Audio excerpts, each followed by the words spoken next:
আমার মায়েরা বোনেরা যারা আলহামদুলিল্লাহ সালাত আদায় করেন, বাড়িতে অথবা জুমার সালাত মসজিদে আদায় করেন, প্রত্যেকের ক্ষেত্রে একটি দৃষ্টি আকর্ষণীয় হচ্ছে যে সমস্ত সালাত আদায়কারী মা বোন পোশাক পরিচ্ছদ পরিধান করেন, আপনাদের কিছু নিয়ম নীতি অনুসরণ করতে হয়।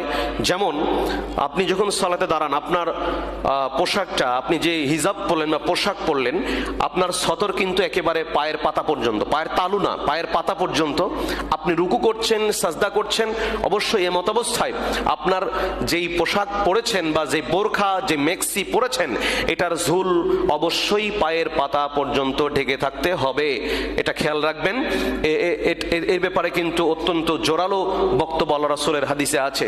সম্মানিত মা বোনেরা, যদি এরকম হয় যে আপনার পোশাকের ঝুলটা, নিচের বহরটা কম, রুকুতে গেলে পায়ের গোড়ালি বের হয়ে যায়, পায়ের পাতা বের হয়ে যায়, তাহলে সতর্কতামূলক আপনি পায়ের মোজা পরতে পারেন। আর যদি আপনার পোশাকেই পা ঢেকে যায়, যথেষ্ট হয়ে যায়, তাহলে আর মোজা দরকার নাই।